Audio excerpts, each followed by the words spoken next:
Hey, this is Jaxler. This is a advanced tutorial for Neopets the Darkest Fairy speedruns. In this video, I'm going to be covering the glitch known as Megajumping, how to perform it, and what its useful applications are in advanced routes and speedruns. So that being said, if you're interested in learning this game, but this is the first of these videos that you're seeing, please make sure that you check out the beginner tutorial that can be found linked in the video description. That contains a much easier route and goes over much less difficult strats, so it's a lot more accessible for new players. So in order to understand how mega jumps work, we need to understand how this game's gravity works. So the way that gravity works is that whenever we're on the ground, we have a GRV value of 1.00.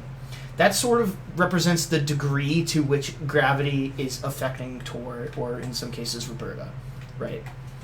And so that gravity value changes when you jump. So let's say I go up here, for example, and I jump off the ledge. You'll notice that it goes from 1 to 0.3 and then eventually to 0.35. So essentially what's going on there is that in order to sort of make Tor and Roberta's jumps a bit more floaty, what they do is they reduce your gravity once you've pressed jump, and then reset your gravity once you touch back down on the ground. And the reason why this effect exists in the first place is that if your gravity was always like 0.30 all the time, then whenever you'd be running downhill, you'd kind of float off ledges, and that can be kind of noticeable in spots like here, as well as certain spots in Meridale Outskirts when you're running downhill. And so mega jumping as a glitch is affected by what our gravity value is when we execute it. So the lower our gravity is, the higher that will go. And in some cases that's good, and in some cases that's slower. Because the longer that you're in the air, the more height that you get, but also it takes you longer to come back down to solid earth. So there's a risk reward that comes into play, and certain setups will want lowest possible gravity, and other setups is slightly faster with higher gravity. So in order to control your gravity, by default, if you want your gravity to be like high gravity, as we call it, all you need to do is just jump and land on solid ground, and that should reset your gravity to 1.0. And if you want to leave your gravity at 0.30, you can make use of an oversight where whenever you jump and grab a ledge, it interrupts the part of code that resets your gravity back to 1.0. So as you'll notice, that GRV value is 0.30, even though I'm not mid-air. And so, for example, if you see me run off this ledge while holding L2, see how much more slowly I fall to the ground, as opposed to when I'm at 1.0 gravity, and I just sink like a rock, just like that. I find it is easier to do mega jumps when you have the lowest possible gravity. So there are a couple, in addition to grabbing the ledge, if you're climbing up a ladder, such as when you're coming in to grab the close for the first time, your gravity will automatically be at 0.30 for you, so long as you just don't jump and touch ground again, okay? So I'm going to be doing some examples with both gravity values, but we'll start with 0.30. And so the way that you perform a mega jump is, what we're going to do is press start and equip the cloak. And so what we want to do is whenever we're doing these, we want to make sure we're holding down L2. But you also want to make sure you have one of your fingers, one of your back fingers, so either your pinky, ring, or middle finger, holding down the L2 button so that your index finger is free to press select. Because we're going to be using the select menu in order to do a pause buffer. Essentially the way this trick is going to work is that we're going to lag the game, and so that the frame that we come out of the decloak animation, we're buffering a jump and select input. And so once we close the select menu, after that happens, we have a window to put in another jump, and it combines the height of the two jumps together.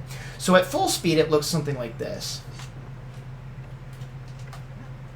Yeah, and you just get a boatload of height. Okay, so how do we do that? So let's start again. We'll go ahead and reset our gravity, and I'm holding down L2 to run off the ledge so I can take this gravity state with me. I'm holding down L2, and I'm holding down the run button. And while I'm doing this, I'm holding forward, okay? So once I press circle, I'm going to start holding forward. And then similar to a ledge fly, we're going to hold X and select as it's flashing out to white. So we're going to decloak, and we're going to start holding X and select. I actually just completely missed the select button there, so But you saw that when I held X, you started to notice that I got a jump, but I was still in the running animation. That's what you want. So now we're in this state. So you want to let go of select and jump. And then once you see Tor sort of start to like move up and do like that huh and that hop animation, that means you got the first step. So when I unpause and keep holding L2 and run, he'll start to do that. So what you want to do is once you, I would start by practicing that. So just make sure you get the rhythm down for just doing this. And you can actually start to see that during that state you can jump out of it, right? So the key to getting a mega jump successfully is you just want to jump immediately after unpausing. So we do it, press triangle, and then jump.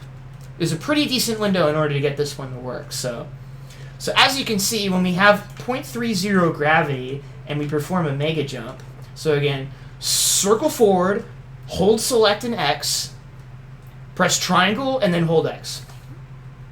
Just like that, and you'll get it every time. But notice we get a lot of height with that.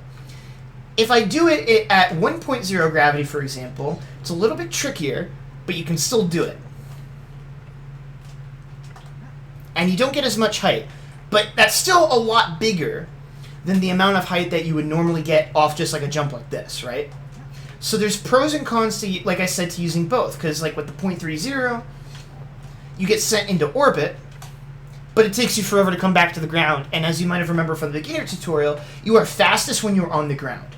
So sometimes these 1.0 mega jumps can be faster for getting back to ground after you clear the specific height that you want to clear, right? And so now that I've shown you how to do mega jumps, and now that hopefully you've practiced them a little bit in isolation, let's put them into good use, okay? So the first main application of mega jumping in the world record route for this speedrun is actually the moment after you get the cloak for the first time. So generally after you grab the ladder to get into Coggan Village, you're going to be at 0.30 gravity. So I'm going to do this ledge fly assuming that you're at 0.30 gravity, and this will make it easier, okay?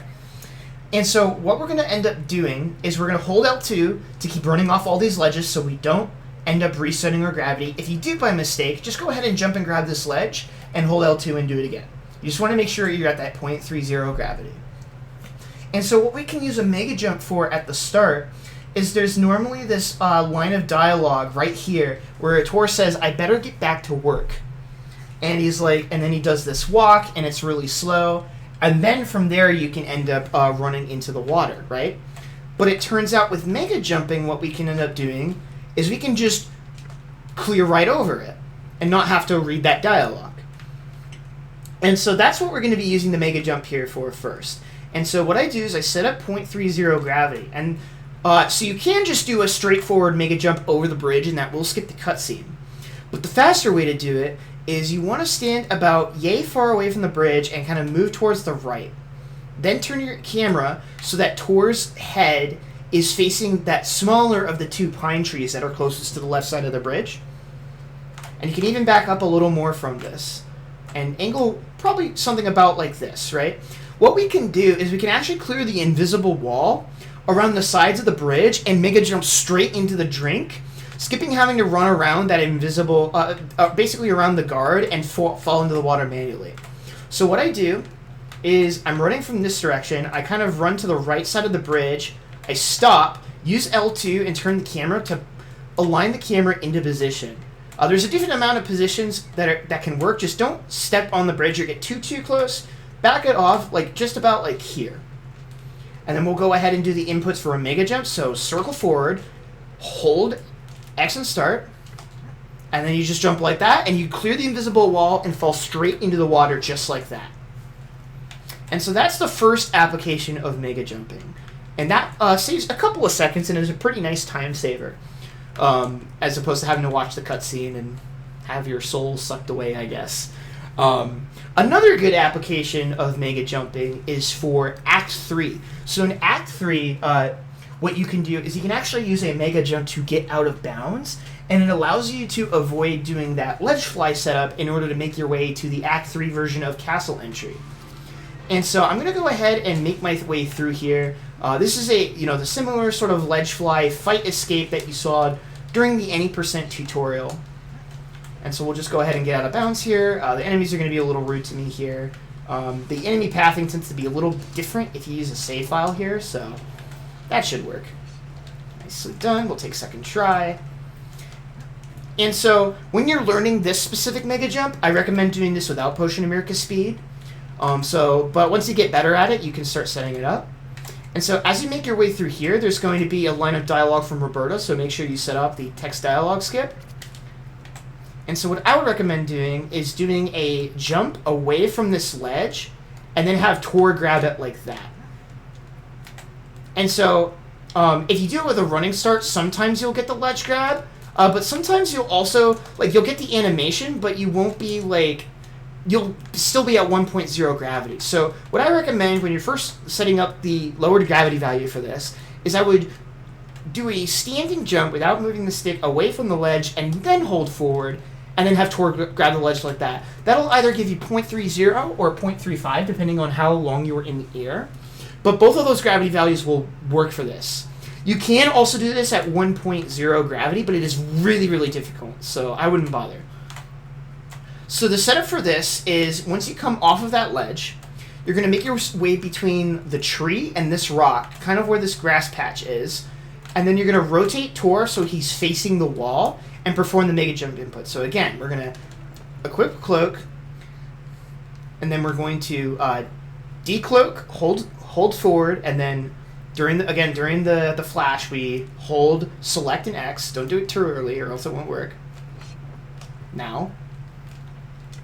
And that gets you up and over here. And so that'll get you up and out of bounds here. And then you can take this from here in order to fall all the way down here. And then if you keep going along this way, this will actually take you to the spot where you can do the Act 3 castle entry. And so I'll just go over here and briefly kind of show you this way. Kind of head over this way, and then there's some triggers that you can hit, and that eventually takes you to where the Shadow Glen Woods loading zones are, so you can start doing that setup. In my Act 3 Castle Entry Advanced tutorial, I actually cover this in a bit more depth, so if you're interested in checking that out, that video will also be linked in the description. The final practical place where we can make use of Mega Jumping is during Act 4. And so in Act 4, in order to skip hitting all the switches after doing Trial Skip, there's a pretty annoying and nasty ledge fly that you have to go for, where you basically have to do a horizontal ledge fly into the side of the tunnel in order to cancel it so that you don't die. But with a Mega Jump, it actually ends up being a lot safer. Oops, I accidentally almost soft locked. So let me go ahead and reload that real quick.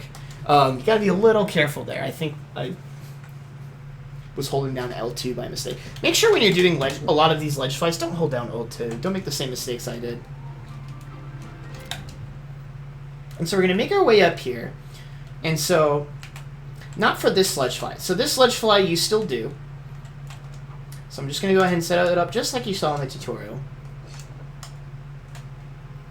And I'm going to do that little hop to get my camera unstuck. And we'll just go ahead and hold L2. That's going to let us fall into the elevator a little bit faster. And so it turns out that instead of doing the ledge fly, you can actually do a Mega Jump straight through the wall that sort of surrounds the perimeter where kind of that giant pit of death is. And because of that, it means that you don't have to do that really precise ledge fly where you have to make sure you angle it right and hit what you're supposed to hit. So I find this to be a lot easier. It's slightly faster and also more consistent. You can do this at any gravity value. I would recommend doing it at 1.0 for fastest strats here. So this is really straightforward. All you need, it's really free. You don't even need to land on the inside of the tunnel. All you need to do is just face this brick wall and perform a Mega Jump from... What you want to make sure is that you don't do it too close to the ledge because it might give you a ledge fly. And because you'll be holding L2, it might give you like a upwards angle that'll crash your game. So stand a decent distance away from the ledge to be safe, especially if you're under the influence of America Speed Potion. And then the same inputs again. And then once you go through the wall, you can start holding to the left, and that'll guide you onto the staircase. But even if you don't make the staircase, you'll just hit the respawn plane to get you into the puzzle. Yeah, so easy as that, and then you'll start to notice that if I start holding left, Eventually, the momentum will start to wear off, and it'll land me on the staircase just like that. That one's probably the first place I would start to implement mega jumping if you're starting to get consistent at it. That and the one that leads out of Kagan Village as well are the two ones I would really recommend. Those are good ones to practice. Yeah, and there's also just a really good open spot here, so you can also just practice your ledge flies here. Your mega jumps here. Lots of flat open space to mess with, and then if you want to, you can always jump over here and grab a ledge in order to set up a lower gravity value, just so you can kind of get used to the timings for both. Just like that.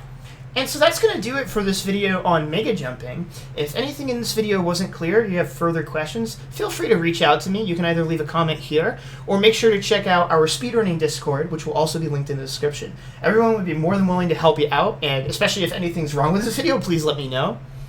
I'm going to continue to make advanced speedrun tutorials for this game, so if there are any more strats from either the any % route or even all bosses that you would like to see, please let me know in a comment or in the Discord so that I can prioritize them according to what people want to learn next. So with that being said, thank you for watching and have a good one. Yeah.